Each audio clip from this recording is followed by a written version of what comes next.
2023 December 7వ తేదీ నుండి ఇప్పటి వరకు ప్రభుత్వేతర రంగాలకు ఇచ్చిన గ్యారంటీలు ఏమిటి అని వారు అడిగినటువంటి ప్రశ్నలకి నేను నిర్దిష్టమైనటువంటి సమాధానాలు మీ ద్వారా సభకి ఈ రాష్ట్రాన్ని కూడా తెలియజెప్పాలని అనుకుంటున్నాను.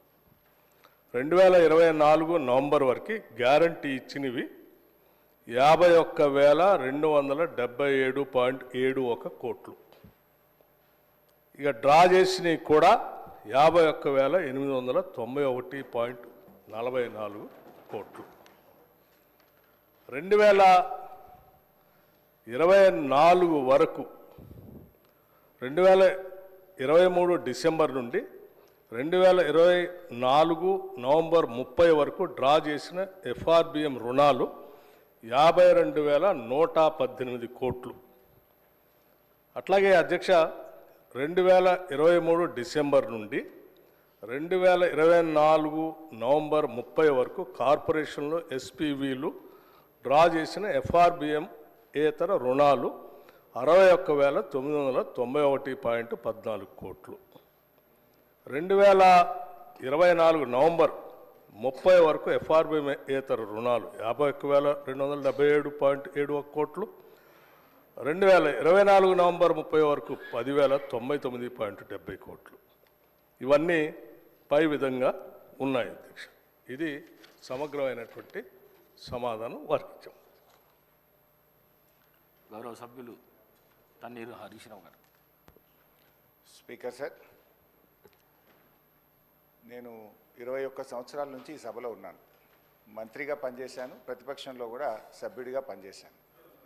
నా 21 సంవత్సరాల్లో క్వశ్చన్ మీరు చదివినప్పుడు మంత్రి గారు సీట్లో లేనటువంటి మొదటి సందర్భం ఈరోజు 21 సంవత్సరాల చరిత్రలో చూశారు. కొన్ని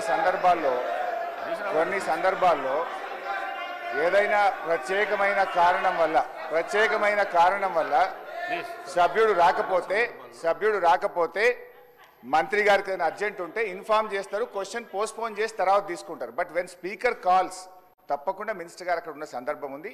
అయినా సభ గౌరవాన్ని హుందాతనాన్ని దృష్టిలో పెట్టుకొని నేను వదిలేస్తున్నాను.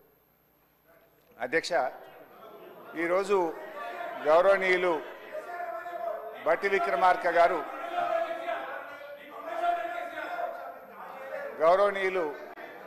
ఉప ముఖ్యమంత్రి బట్టి విక్రమార్క గారు నేను అడిగిన ప్రశ్నకు వారు సమాధానం ఇచ్చారు. రాష్ట్ర ప్రభుత్వం FRBM కింద తీసుకున్న అప్పులు 51,277 కోట్లని చెప్పారు. అఫ్కోర్స్ ఈరోజు ఉదయం నేను రిజర్వ్ బ్యాంక్ ఆఫ్ ఇండియాది కూడా రిపోర్ట్ తీసుకున్న పొద్దున్నే నెట్లో. ఈరోజు కలిపితే ఇంకో 3,000 కోట్లు పెరిగింది. ఆల్రెడీ ఇంతకుముందే 2003వ తారీఖు 5వ తారీఖు తీసుకున్నారు. ఇవాళతో కలిపితే ఇంకో 1000 పెరిగింది. 55,277 కోట్లు FRBM కింద తీసుకున్నారు. కార్పొరేషన్ గ్యారంటీల కింద 61,991 కోట్లు తీసుకున్నారు. 10,099 కోట్లు గ్యారంటీ లేకుండా తీసుకున్నారు. మొత్తంగా కాంగ్రెస్ పార్టీ ఏడాది పాలనలో చేసిన అప్పు ఎంత అంటే 1,27,208 కోట్లు. ఒక్క ఏడాదిలో వీళ్ళు చేసిన అప్పు 1,27,208 కోట్లు. 5 ఏళ్లకు మనం లెక్క కడితే ఎంత అవుతుందంటే అధ్యక్ష 6,36,040 కోట్ల రూపాయలు 5 ఏళ్లలో కాంగ్రెస్ ప్రభుత్వం చేయబోయే అప్పుగా దీన్ని బట్టి మనకు స్పష్టంగా కనబడతా ఉంది. ఇకపోతే అధ్యక్ష, ఈ మధ్యకాలంలో కాంగ్రెస్ పార్టీ నాయకులు వైట్ పేపర్, కాంగ్రెస్ పార్టీ పెట్టిన వైట్ పేపర్ బుక్ కూడా తెచ్చాను అధ్యక్ష. ఇది వైట్ పేపర్. అదేవిధంగా బట్టి విక్రమార్క గారు ఈ సభలో పెట్టిన పేపర్. దీని ఆధారంగా నేను పోయినసారి బడ్జెట్ సమావేశాల్లో కూడా చాలా స్పష్టంగా చెప్పాను. మీరు గతంలో బీఆర్ఎస్ పార్టీ 10 ఏళ్ల కాలంలో 671 అని ఒకరంటారు, 7 లక్షల కోట్లని ఒకరంటారు, 711 అని నోటికి వచ్చినట్టు మాట్లాడుతున్నారు. I challenge in this house, ఒకరోజు స్పెషల్గా డిబేట్ పెడతారా పెట్టండి, లేదు ఆడిటర్లను పిలిచి పెడతారా, ఫైనాన్స్ డిపార్ట్మెంట్ పెట్టి పిలుస్తారా పిలవండి. ఐ వాంట్ టు ప్రూవ్ 10 ఏళ్ల బీఆర్ఎస్ కాలంలో జరిగిన మొత్తం అప్పు కేవలం 4,17,496 మాత్రమే. కానీ గోరంతలు కొండంతలు చేసి గోబల్స్ ప్రచారం చేసేటువంటి ప్రయత్నాన్ని ఈ సభ ద్వారా నేను తీవ్రంగా ఖండిస్తూ ఉన్నాను. గతంలో గౌరవనీయులు బట్టి విక్రమార్క గారు ఎన్నికల ముందు ఆదాయాన్ని సమకూర్చడంలో కాంగ్రెస్ పార్టీకి అపారమైనటువంటి అనుభవం ఉంది. హామీలన్నీ నెరవేర్చడం మాకు పెద్ద సమస్యే కాదు అని ఎన్నికల ముందు చెప్పారు. వీడియో కూడా ఉంది, కావాలంటే పంపిస్తాను. ఇప్పుడు అధికారంలోకి వచ్చిన తర్వాత ఏమైంది? ఏడాది అయింది, హామీలు ఎప్పుడు అమలు చేస్తారంటే అప్పుల పేరు చెప్పి తప్పించుకునేటువంటి ప్రయత్నం చేస్తున్నారు. ఒక అబద్ధాన్ని 100 సార్లు చెప్తే నిజమైతే అనే విధంగా గోబల్స్ ప్రచారం చేస్తూ ఉన్నారు.